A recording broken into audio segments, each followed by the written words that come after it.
Hey guys, how you doing? It is a Daisy with another Marriage for Real video.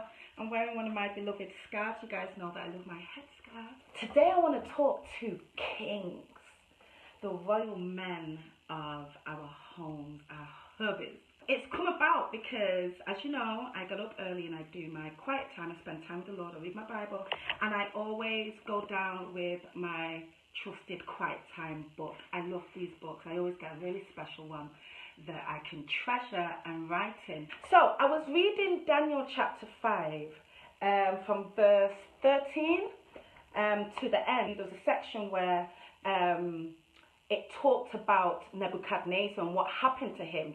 So, you know, he was this great ruler. He was this great king, and he was knocked down. He was demoted. He was taken from his position and put in the worst place because of his inability to be the right kind of king. It talks about Nebuchadnezzar having all this glory and all this power and all this authority. Whoever Nebu wanted to live, lived. Whoever Nebu wanted to die, died. If Nebu wanted you to be rich, you would be rich. If Nebu wanted you to be poor, you would be poor. Like, he had authority. But then I found it interesting that the Bible said that because of his hard heart, because of his wickedness, because of the way that he ruled his kingdom, because of his pride, God knocked him off. Not only knocked him off, sent him loop. He was in the wilderness doing some kind of craziness, not being a king at all, living like a pauper, living like a peasant. God forbid. And at that time, it really just occurred to me that, wow, this is like husbands who we recognize and promote and honor as kings of our homes, but who can misuse their position and end up demoted. So I thought, you know what? I'm going to come on and talk to the kings and talk to kings about what the Lord expects from them as kings. We'll just keep on praising him, raise him up. Oh yeah, you see people taking their place in your love. Oh yeah, as you keep your light in our lives from above.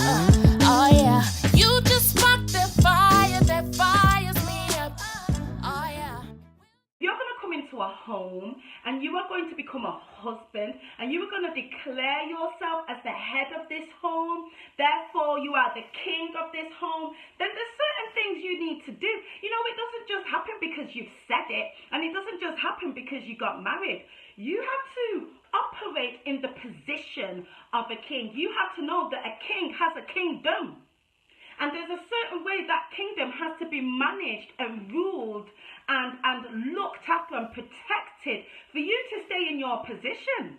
So I've got a list of 7 things that we expect and the Lord expects of kings. The first thing is a king puts his kingdom first. There's so many husbands, kings, that are running around saying, this is what I need. My wife is not giving me this. My wife is not doing this for me. I am the king of this house, so I need. You need to recognize that a true king puts his kingdom first. His needs come last. When you are the king of a kingdom, every single decision you make is for the good of your kingdom, for the good of the people in your kingdom. You don't become king and put your own needs first. Your kingdom will be destroyed because there's other people in that kingdom. As a king, as a leader, you look at how you can make the lives of the people within your kingdom better. You put them first. You have to make decisions that place them ahead of you if you want your kingdom to continue to reign. You can't be a selfish king. Your kingdom will not last for very long. It'll be a kingdom of one person, just you. Number 2, a king knows that the success of their kingdom is down to them, not the people within. Let me say that again. A king knows that the success of his kingdom is down to the king, not the people within. So let me explain what I mean. A lot of the times we will hear kings say, or we will hear people say, woman, what was you doing wrong? If your marriage has failed, you did it. This is very much in the church. I'm giving you something real because I hear this all the time. Marriages fail. The first thing we do is look at the woman. You know, a wise woman buildeth her home. You know, a woman can destroy her house with her mouth. The woman. But listen, you've not looked through the Bible and seen kings lose their kingdom because of how they behave. The responsibility, the actions of the children within the kingdom are down to the king. The king is punished. The king is responsible. The king is responsible for how the kingdom manages, how the kingdom is run, what happens in the kingdom. The same within a business or a company. You can't look at a company that is falling apart and blame the people within the company. No, you blame the head. You say, head, you wasn't managing your company very well. Chief exec, this is down to you. If your employees are coming late, if they have bad attitudes, if they're not working productively and effectively, that's because of you. So all the kings that are like, yes, I'm the husband of this house and this house is falling apart, and all you're doing is blaming your wife and your children and whoever else is in there, you need to take a moment and start asking yourself a few questions. What am I doing as a king that is affecting this household? This is my kingdom. The responsibility sits on my shoulders. I hear a lot of men say, well, you know, my wife needs to change. Until my wife does this marriage is not a person. You're putting the responsibility of the wrong person. You can't be the head and place the responsibility on the person that you want to submit to you. It doesn't make sense. You want this person to submit to you, but then when things go wrong, you place the responsibility on them. No, if you're going to take the position of king, then know that that position comes with great responsibility. And if things are going wrong, you have to ask yourself the question, what can I do? What am I doing that is impacting this kingdom negatively? What can I do to change the state of this kingdom? Number 3. A real king knows that respect is earned, not commanded. A real king knows that respect is better than fear. A real king knows that. A real king doesn't walk around beating his chest saying, everyone in this kingdom must honor me. No, a real king knows that it's by his actions, what people see, how you treat them, that commands natural respect. For the husbands that talk to me and say, my wife does not submit to me, I ask them, have you given your wife a reason to respect you? Have you given her reasons to respect you? We expect it to be automatic like this because we're children of God. We're still human beings. If your behavior causes me to wonder what is life, who are you? What do you have sense? I am not going to be able to naturally respect you. You can try and force it out of me. You can try and make me scared, but it's not going to be genuine respect.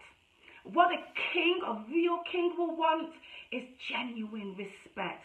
You want your wife to look at you and just be like, wow, thank God I have you as my head. I have you as my king. Thank God I am your queen. I am so happy to be naturally, without force, without fear, genuinely because of the way you run this kingdom, because of the way you love the people in this kingdom, because of the way you protect us. You deserve respect. A king wants that. That's what a king desires. A true king. Number 4, kings don't allow intruders to come into their kingdom and mess up the program. No, they don't. They don't allow unwanted friends. They don't allow in-laws that cause trouble. They don't allow mistresses to come into their home and mess up what is going on, mess up their kingdom, mess up their vision, mess up what they are building, mess up their legacy. Kings don't allow that to happen. And trust me, these things happen because somebody has allowed it. It doesn't happen by accident. It doesn't happen by mistake. It's somebody allowing it. Kings will never allow an intruder in. In fact, beyond never allowing it, kings will put up blockages. Kings will put up guards. Kings won't go a certain place. Kings won't allow certain things in. Kings won't behave a certain way. Kings will make sure that there's no room for intruders to step in. That's what a king does. Not a king that sits back and says, oh, I don't know, she texted me. And because she texted me, I'm a man. I'm a man, so, you know, what do you expect? No, you stopped being just a mere man when you decided to take up the role of being a king of somebody's life, of being the head of somebody's home. That's when you stop being this mere man. Oh, because I'm not getting attention at home, so that's why. No, a king will look at the ways to seal those gaps. That's what a king would do. A king would not allow intruders in. Oh, because it's my mum. You know, a king will be like, if it's going to affect my home, I'm sorry, mum, but no. But it's my friend. This is a guy we grew up together. A king will say, bro, if you were stepping into my home and causing problems, you are going to have to back up. That's what a king does. A king does that. The head of a home that knows that he's ruling a kingdom, that knows that he's building legacy, that knows that he's building something that has to be strong, that represents him and represents God, who knows that he made a vow to protect this home, will ensure no intruders are coming in. No intruders. In fact, you write it on the door. No intruders coming into this kingdom. That's what kings do. Real kings. All right, number 5. Kings look at how to ensure the people within the kingdom are happy. If the people within the kingdom are revolting against you, they're protesting, something is going wrong, wife is crying every day, children are unhappy, there's always conflict, something is going wrong. Kings will not look at their people, he will look at himself and say, why is my kingdom, the people within my kingdom, why are they revolting against me? Kings will look at how to make sure his people are happy. Is there peace in the home? Are we all communicating well in this house? Is there unity in this house? Is there joy in this house? This is my kingdom. If it's not there, how do I make sure that we put it in? Can I sit down with my wife, my queen, and say, Queen, as the king, I'm recognizing that you guys are revolting against me. There is argument, there's conflict, there's unhappiness. What can I do? How can I change things in this kingdom to make sure that you guys are happy? What is making you unhappy? What are you protesting against or about? Why has your attitude changed towards me? What is going on? The king doesn't sit back and say, well, whether you are happy or not, this is my house. The king doesn't ignore the queen's tears. The king doesn't look at the children have become withdrawn, and every time the king steps in the house, the children run upstairs to their bedroom out of fear, and he ignores that. The king says, what's going on in my kingdom? How can I resolve this? I need my people to be happy, because when my people are happy, my kingdom is blessed, and I, in return, are blessed. That's what a king does. That's how the mind of a king works. Number 6. Kings know that the responsibility of a king is to serve. Oh. What? A king is to serve? Yes. A king serves. Your responsibility is to serve your people. That's your job. That's the whole purpose of you having this position in the first place. Not for everybody to serve you, but for you to serve. What can I do for my people? And if you want to contest that, go and speak to Jesus Christ himself, the King of all kings, who was placed on this earth and served.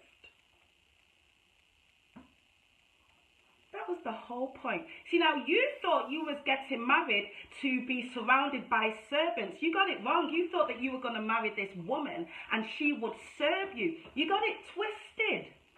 Actually, the role of the king, the head, is to serve. The king's role is to serve, to encourage, to motivate, to uplift, to give. And it takes humility. It takes humility. Now, I want to say something at this point. It's not a case of losing ego, because I do believe that men need a level of ego, that they need that to be able to be a king. But a great king knows the difference between being arrogant and proudful and headstrong.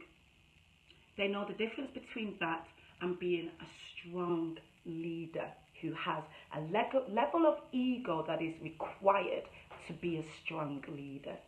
They know the difference. Not, I'm the man of this house. So you come in from work, you sit down, and everybody runs around for you, and you do not do a thing because you are the man. But you didn't realize that you were supposed to look around and see that your wife was up early ironing your clothes and ironing the children's clothes. Then she got the children ready for school. Then everybody went off. She made sure that you had breakfast, everybody had breakfast. Then she went to work herself. Then she came back and she made sure that there was food ready, and she did the homework with the kids. And now you're back.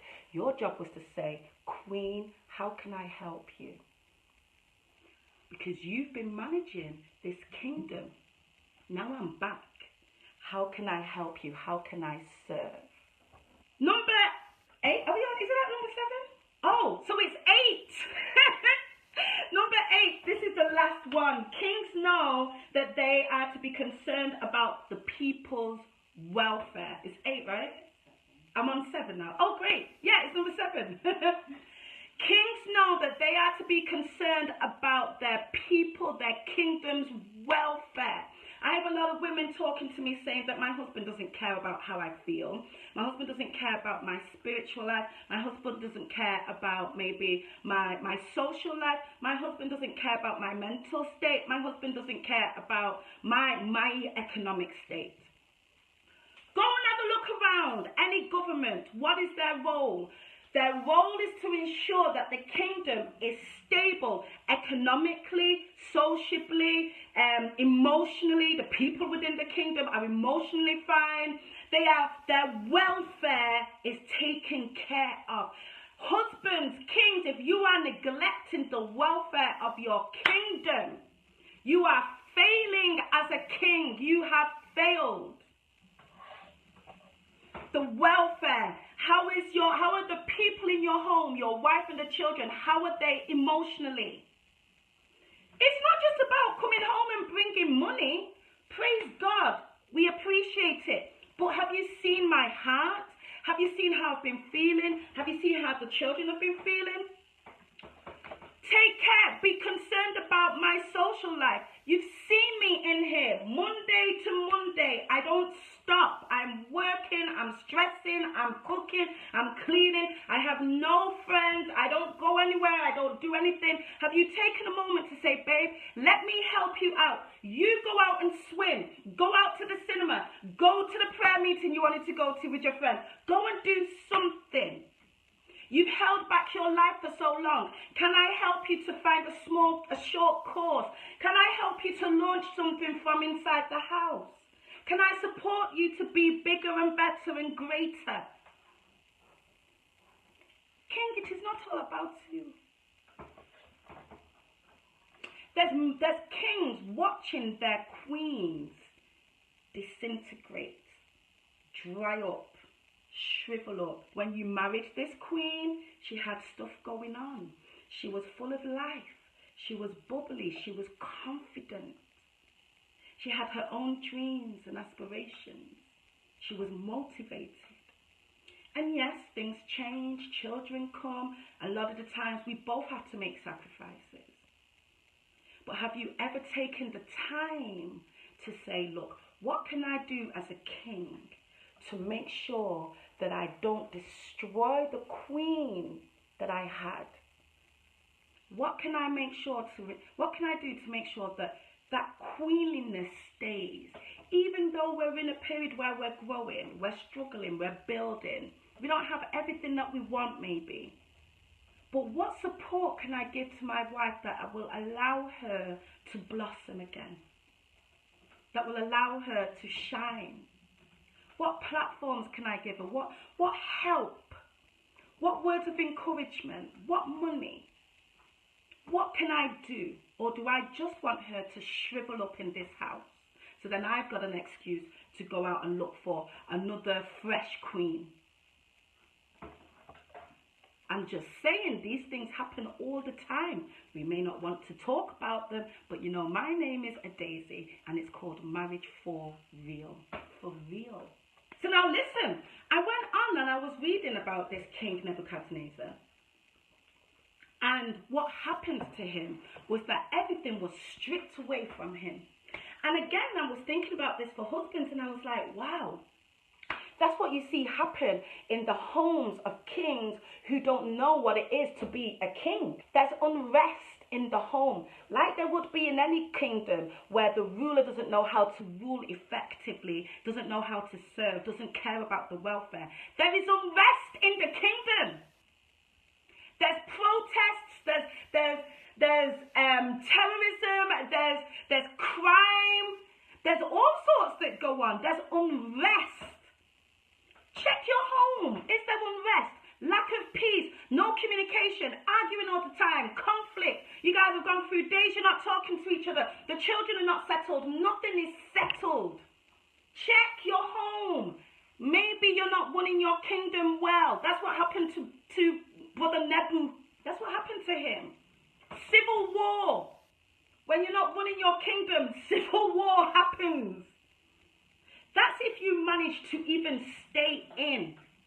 If you manage to keep the kingdom, your kingdom falls apart while you're there.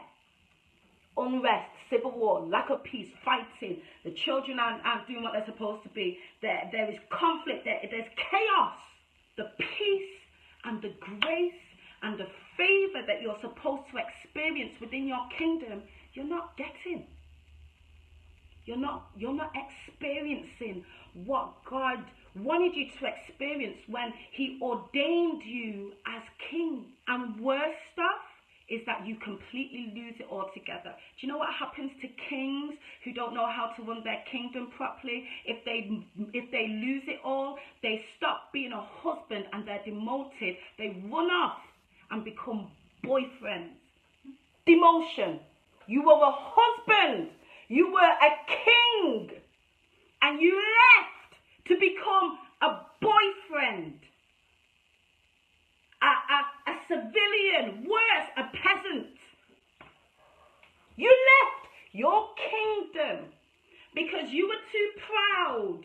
You didn't put the welfare of your family first. You didn't know that they were your responsibility. You didn't know that you had to serve. You didn't know that it actually being a king meant that you had to protect your home, no intruders. You didn't know that. So then you were too proud. You just walked in like, yes, I am the man of this house and I can get up and I can do whatever I want to do. When you go up and you do whatever you want to do, you stop becoming a king and then you left and you became a boyfriend.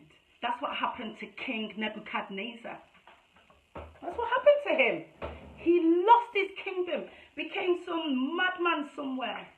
Open your eyes. How many times have you seen that? Men that were married, left their home, and you look at their lives now and you're like, what were you thinking? You had everything. Maybe it wasn't perfect, but if you were the king that you were supposed to be, you would have taken hold of your kingdom and put certain things in place, managed your home, and made it a beautiful, flourishing kingdom. One that people would look up to and admire. But no, you shirted your responsibility, and either you've stayed in the house, but you've caused unrest and civil war and chaos. Worse still, you completely neglected your responsibility and became some average Joe boyfriend. And you know, I've said this in videos before. Some of these people will be like, you know, since I married this woman, I don't see any favor. Things have become hard for me. And you're blaming the woman. Look, when God places, he says, to whom much is given, much is expected. That's not my words, that's the Bible. And you made a decision. You said, yes, Lord, this great responsibility of being a husband, of being a king, I accept it, I take it.